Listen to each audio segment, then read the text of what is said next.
students, how are you all? Welcome to our channel Seekho Physics. This is our lecture number 36. I have not written it here. Sorry. I'm so sorry, yaar. It's 36. Okay? And we are doing electrostatics, class 12 physics, topic electrostatics, unit number 1. And what we are doing applications of Gauss's law. And congratulations to all my family. This is the last topic of the first chapter, and at that topic we have completed the whole first chapter. Okay? This is the last topic, and after that we will discuss numericals. But not at that time. After 2 or 3 days we will start the numerical as well. Okay, I think first we should complete the whole unit, chapter 2 as well.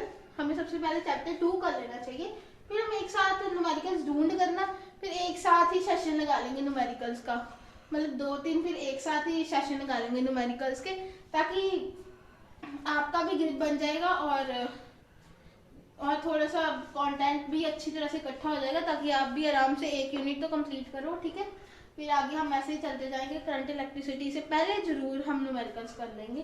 पहले capacitance वाला topic हम next video में शुरू करेंगे. तो बच्चों, आज ये है हमारी एप्लीकेशन नंबर 5. हम फोर्थ वाली हमने ये करी थी, हॉलो शेल वाली, और ये है हमारी सॉलिड स्फीयर वाली. तो बच्चों, इसमें फर्क क्या है? इसके पहले हमने जो करा था वो था यूनिफॉर्मली चार्ज, यहाँ पे सॉलिड स्फीयर है, वहाँ पर होलो शेल था. ठीक है, तो फर्क है. तो बच्चों, इसमें फर्क क्या है? तब मैंने बोला था, आपको एग्जांपल दिया था, तब हम बॉल का एग्जांपल ले रहे थे जिसके अंदर हवा भरी हुई है, यानी कि अंदर वैक्यूम है और ऊपर से वो बॉडी में वैक्यूम को इनक्लोज करा. बट ऐसा नहीं है. अब आप मान सकते हो बॉल तो है, लेकिन वो अंदर से भी मेटेलिक है, मतलब अंदर भी उसके. अब एग्जाम्पल में क्या ले सकते हो? बच्चों, मेरे को कोई एग्जाम्पल याद नहीं आ रहा. ऐसा होता है कुछ ऐसा एग्जाम्पल जो पूरा अंदर से मेटल की बॉल ही ऐसी है उनकी कि अंदर से हॉलो नहीं है, पूरी भरी हुई है, अंदर में भी सारा मेटल उन्होंने दोस्त के डाला है. ऐसा कुछ होगा. ठीक है, मुझे ऐसा मतलब कि ये पूरी भरी हुई, जैसे रबड़ की बॉल नहीं मिलती, वो अंदर से भी उसको काटे तो अंदर भी सारी रबड़ निकलती है, वैसी एक बॉल है, इसके ऊपर चार्ज पड़ा है. अब तो इसकी सारी बॉडी में चार्ज हो चुकी है, अंदर से तो हॉलो नहीं है, अब ऊपर भी है और नीचे भी है.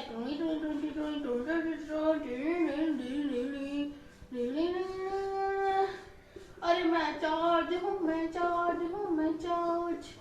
ठीक है, ऐसे ये सारी चार्ज है, मतलब कि इसके ऊपर भी चार्ज है और अंदर भी चार्ज है. जब हम उसको काटे, मतलब बॉल ऐसी होनी चाहिए जो उसकी वॉल्यूम है उसमें खाली नहीं होना चाहिए कुछ भी, सब कुछ भरा होना चाहिए.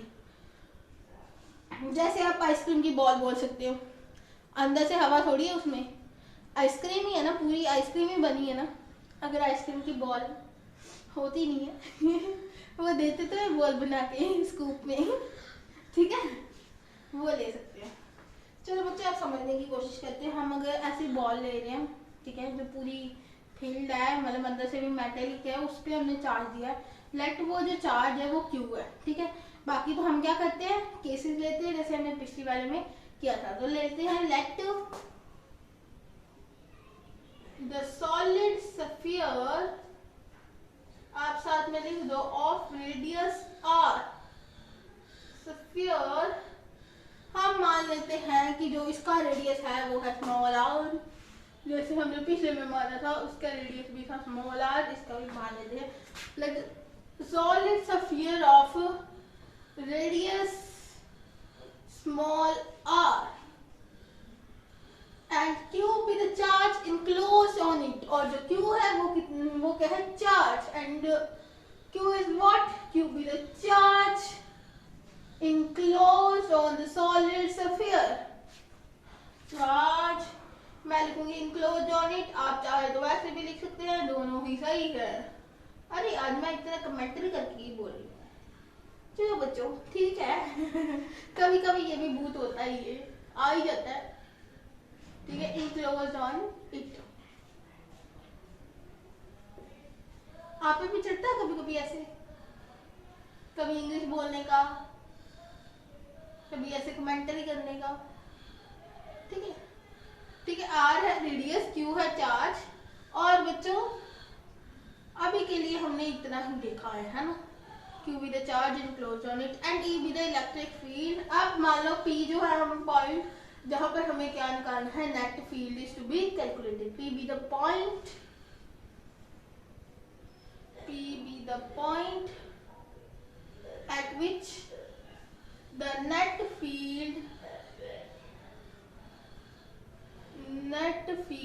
E to be calculated, net field E be calculated, field E will be calculated, जिसके कारण हम क्या करेंगे, E को कैलकुलेट कर लेंगे। हमने यहाँ से दो चीजें बता दी, फील्ड को, इलेक्ट्रिक फील्ड को हम E मान लिए है और P को हमने एक पॉइंट माना है जब हम अपने केसेस के अनुसार P को लेंगे, ठीक है। E will be the net field E will be calculated, ठीक है। अब हमें क्या करते हैं, हमारी दूसरी नेसेसिटी क्या होती है, हमें गॉसियन सरफेस ड्रॉ करें, तो उसका हम लिख देते हैं we will draw a Gaussian surface, draw a Gaussian surface,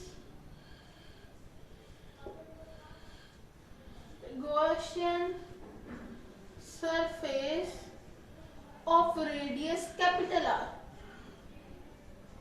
Gaussian surface का जो रेडियस लेंगे वो बच्चों हम कैपिटल आर लेंगे, और बच्चों हम इसको साथ में लिख देते हैं to study all the cases, ठीक है।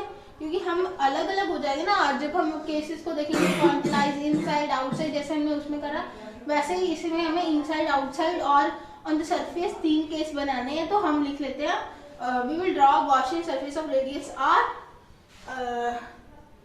to study all the cases, to study all the या conditions या cases, जैसे आपको अच्छा लगे you can write all the cases।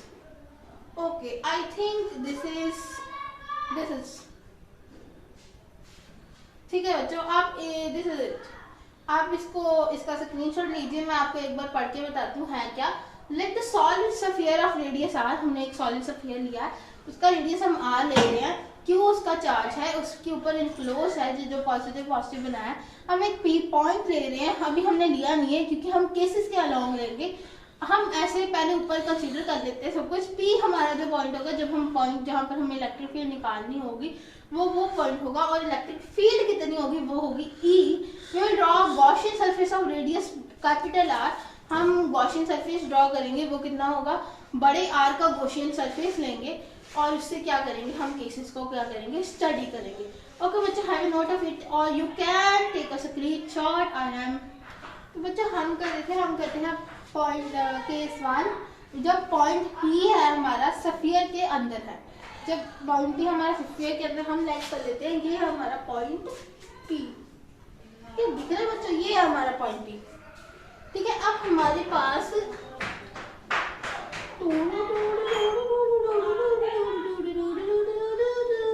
ये बच्चों मैंने बड़ा गंदा सा स्फीयर बनाया है, इसकी शेप बनानी मेरे को नहीं आ रही है, so you can make it good I think, ठीक है। You can make it better. Okay, मेरे को ऐसे बनाना आता है, सो मैं ऐसे बना रही हूँ, ठीक है। मेरी ड्राइंग माशाल्लाह बच्चों, माशाल्लाह। चलो ठीक है, तो अब बच्चों देखो पॉइंट भी हमारा अंदर है, वर्टेक्स के अंदर, तो एक दुविधा होगी।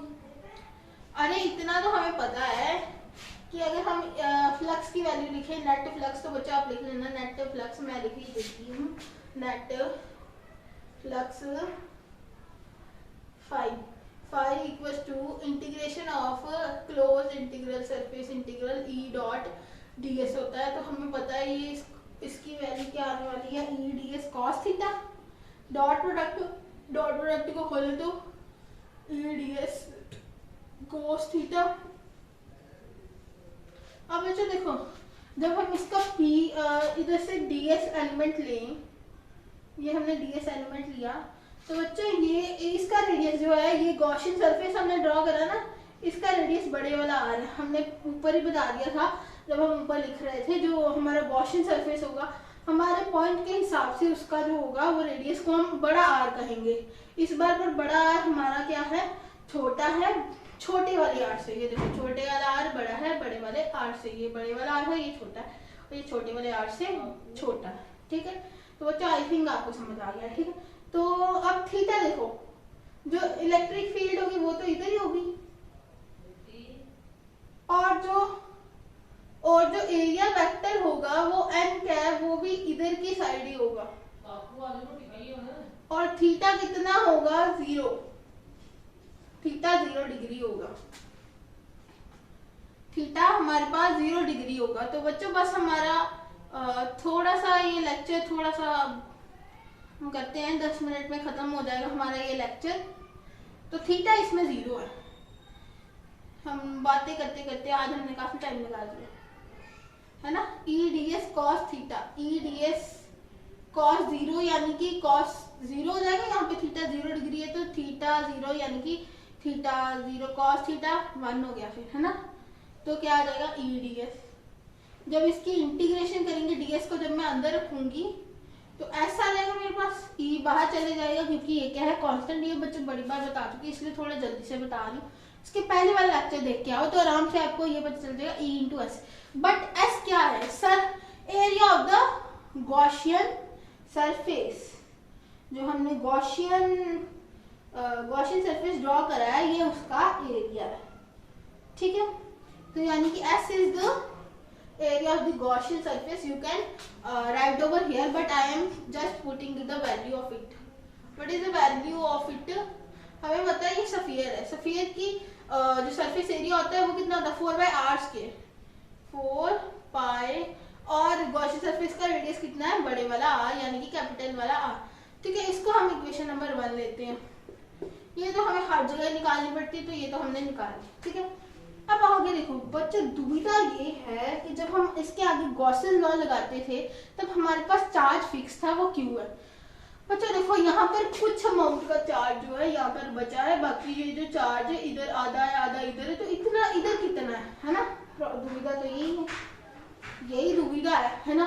तो हम क्या करेंगे, हम मान लेते हैं हम एक इसमें एक क्वांटिटी को ऐड करेंगे, हम उसे बोलेंगे रो। अब सफियर है तो हमें रो लेना पड़ेगा। ठीक है, रो क्या होती थी, वॉल्यूम चार्ज डेंसिटी। हमने कॉन्टिन्यूअस चार्ज डिस्ट्रीब्यूशन में मैंने इसका जिक्र करा था और आराम से समझाया था कि इसे क्यों यूज करा जाता है। और इसका फॉर्मूला होता है चार्ज पर यूनिट वॉल्यूम। ठीक है, is the volume charge density of charge density of solid sphere. ये सॉलिड स्फीयर का क्या है, वॉल्यूम चार्ज डेंसिटी। तो इससे क्यू की वैल्यू क्या आ जाएगी, रो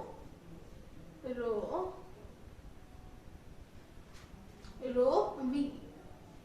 ठीक है बच्चों, अब इसकी वैल्यू हम पुट करेंगे where V is what, V is the volume of the solid sphere. ये जो v है ना ये इसका वॉल्यूम है, इसका। अब देखो बच्चों ये जो चार्ज है हम इस पे पूरा इंक्लोज है ना इस पे, तो हम वॉल्यूम पे किसका लेंगे, इस पूरे सॉलिड स्फीयर का वॉल्यूम लेंगे हम। किसका वॉल्यूम लेंगे हम बच्चों, हम वॉल्यूम किसका लेंगे, सॉलिड स्फीयर का लेंगे। अगर देखो सॉलिड स्फीयर का लेते तो फिर तो, अब देखो बच्चों इसमें फर्क क्या है, आप बोलोगे तो फिर तो हम अगर आउटसाइड में निकालें तब तो पूरा सरफेस आ जाएगा, तभी हम रो भी लिख देंगे, तब क्यों नहीं सेम आएगा, तब भी ऐसे ही आंसर, अब भी ऐसे ही आंसर। तो फर्क क्या है। अरे बच्चों अभी मेरी बातें ना समझ नहीं आ रही होंगी मैं क्या बोल रही हूँ। ये जो v है volume of the Gaussian surface, v is the volume of the Gaussian surface. अभी इतना ही समझो, ऑफ गॉसियन सरफेस। बच्चों मेरी अब बात को ना ध्यान से सुनो। अगर बच्चों ये मैं v सॉलिड का ले लेती तो अगर आउटसाइड में मैं इसमें चार्ज डिफाइन कर सकती थी क्यों, पर मैं अगर इसकी वैल्यू हम फिर भी देखें आउटसाइड वाले में भी तो इसकी वैल्यू रो वी होगी ना। तो उसमें भी आएगा सॉलिड स्फीयर का पूरा, और ये फिर डिफरेंस आएगा इसमें। नहीं तो कुछ बच्चे बोलते हैं डिफरेंस कहाँ आएगा इनसाइड और आउटसाइड में, आपने यहाँ पे रो भी चेंज करा तो वहां पे भी रो भी चेंज करोगी ना। तो बच्चों फर्क है इनके आर में, ठीक है। जब आउटसाइड में रो भी पुट करेंगे, हम तो पुट ही नहीं करते क्योंकि हमें जरूरत नहीं है। यहाँ पे चार्ज हमारे पास डेफिनाइट नहीं है, लेकिन हमने डेफिनाइट एक वैल्यू ले ली रो जो डिफाइंड है, ठीक है, वॉल्यूम चार्ज डेंसिटी। तो इससे हम इसको हम अब लेते हैं using Gauss's law. Gauss's law वो क्या है हमारे पास, phi equals to q by epsilon naught. हमने क्यू की जगह क्या पुट करना है, रो वी, ये है ना रो वी, यहाँ पे रो वी बाय एप्सिलॉन नॉट। इसको मानो टू फ्रॉम, अब देखो यहाँ पे फाई यहाँ पे फाई, इनकी राइट हैंड साइड क्या कर देंगे, इक्वेटिंग 1 and 2 इक्वेट कर देते हैं। क्या आ जाएगा, ई इसकी right hand side E 4 pi R square,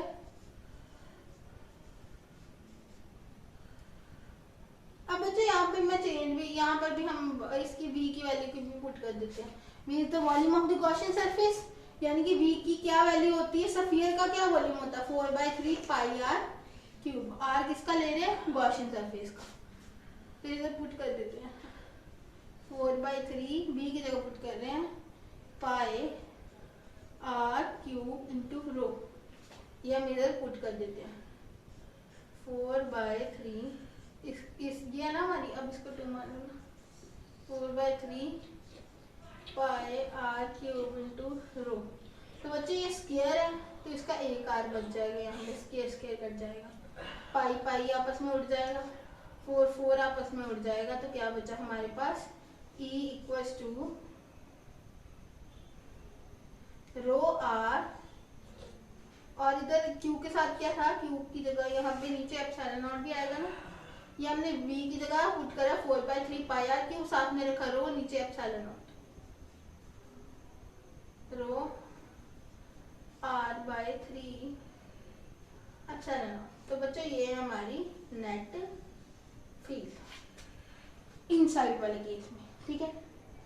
अब हम निकालेंगे आगे, बच्चों किया गया है कुछ नहीं करा हमने, ये तो हमारा सेम स्टेप है, ठीक है, ये तो बताने के नहीं।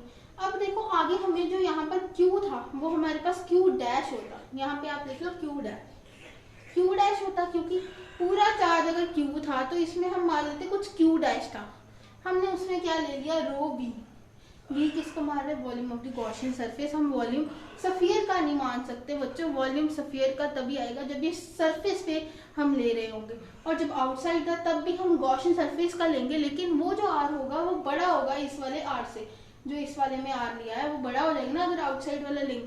तो बच्चों ये अलग अलग आ रही है वैल्यू, हमने रो लिया क्यों, क्योंकि हम यहाँ पर पूरा क्यों नहीं लगा सकते, हमारे पास अगर क्यों डेफिनाइट नहीं है तो हमने एक डेफिनाइट वैल्यू जो रो कभी नहीं चेंज होता उसको ले लिया, और v हमने अपने हिसाब से रखा। हमारी v क्या है, हमारा ये इतना सा वॉल्यूम है तो हमने इतना सा वॉल्यूम वाला लिया, अपा 4/3 पाई आर क्यूब क्या होता है, हमारी वॉल सफियर की वॉल्यूम होती है वही पुट करा, और रेडियस किसका लिए, गॉसियन सरफेस। फिर गॉसेस लॉ अप्लाई करा, वो क्या हो गया, Q dash by epsilon not. इस बार चार्ज क्यू डैश ले रहे हैं, अगर इतनी सी जगह के लिए चार्ज क्यू डैश माने तो ये क्यू डैश है upon epsilon not. Q dash की वैल्यू हमने देखा रो वी। अब वॉल्यूम क्या है सफियर का, ये 4/3 पाई आर क्यूब, इसकी वैल्यू पुट करी तो ये आ गया। अब दोनों को ये जो है इसका ये लेफ्ट हैंड साइड सेम है, तो हमने 1 और 2 को इक्वेट करा, राइट हैंड साइड को इक्वेट करा। ये देखो ई 4 पाई आर के, इधर का 4/3 pi r cube upon 3 epsilon naught, तो इधर कटा कटा मिटा हुआ, तो ये आ गई हमारी इलेक्ट्रिक फील्ड। अब निकालेंगे बच्चों सरफेस पे,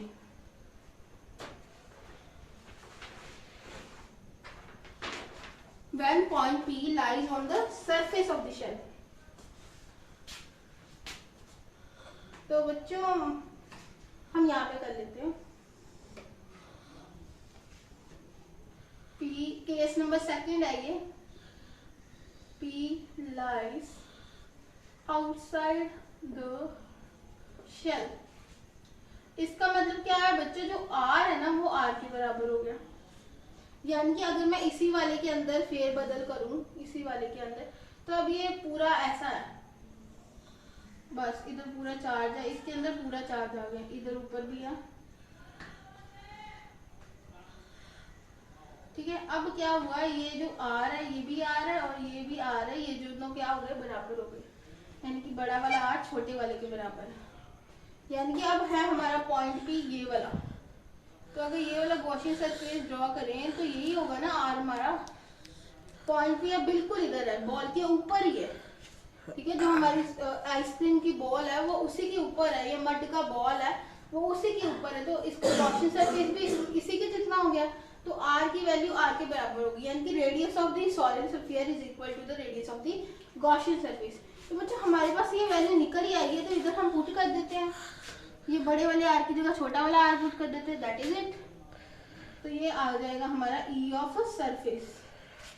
देखो यहाँ पे रो था, तो वो को रो लिख देते हैं, वो कभी चेंज नहीं होता, और ये r ही बदला था, सिर्फ r ही चेंज हुआ था, बाकी देखो ये सारा कांस्टेंट है, एप्सिलॉन नॉट भी कांस्टेंट है, 3 भी कांस्टेंट है, r चेंज हुआ था, वही r को हम बदल देंगे। अब हमारा r क्या है, छोटे वाले r के बराबर है 3 एप्सिलॉन नॉट।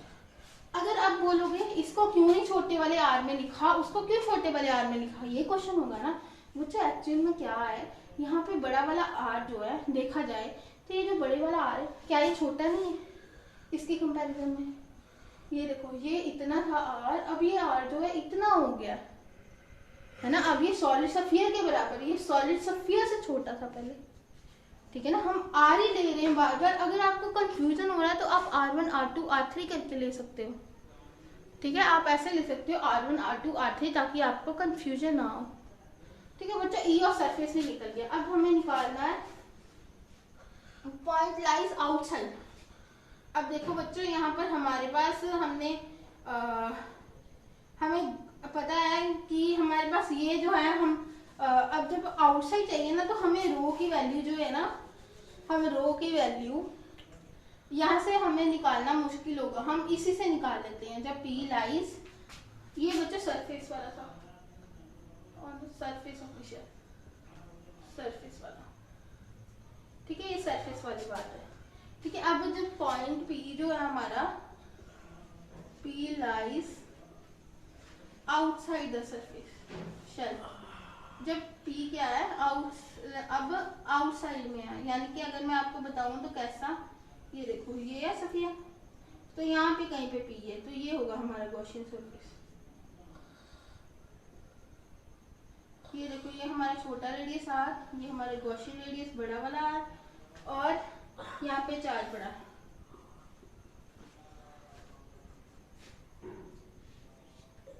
और यहाँ पे भी चार्ज बड़ा, ठीक है।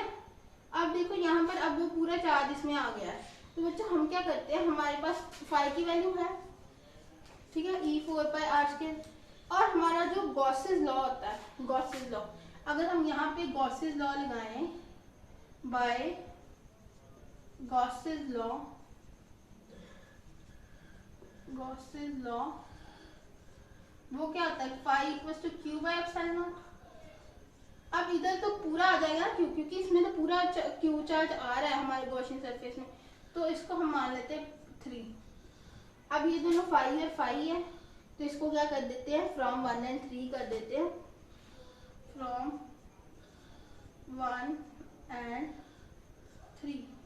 तो बच्चों इसको ना मैं अब आपको, मेरे को लगता है आपने ये कर लिया, मैंने यहाँ पे रब करके कर लेती हूँ, ठीक है। यहाँ पे फ्रॉम 1 and 3, देखो ये है ना फाई, तो बच्चों यहाँ पे जो फाई है वो भी तो यही है ना, E4πr², इसमें तो कुछ भी चेंज नहीं ना हो रहा, जो r है बस यहाँ पे जो r है वो बड़ा है ना, यहाँ पे फर्क बस इतना है, ये जो r है यहाँ पे बड़ा है, ठीक है। तो इसको हम इक्वेट करते हैं, अगर E4πr², ठीक है, इधर का ले लिया E4πr², यहाँ पे Q बाय एप्सिलॉन नॉट, ठीक है। अब E की वैल्यू निकाल दो, ये इसको नीचे भेज दो, Q/4πr² इंटू एप्सिलॉन नॉट पहले से था, ये बच्चों आ गई आपकी E आउटसाइड। तो बच्चों यही तीनों केस हमें करने थे, वो हो गए। और इसका ग्राफ कैसे ड्रॉ करते हैं बच्चे, जो इसका ग्राफ होता है ना, चलो बच्चे थोड़ा ऊपर करके ड्रॉ करें।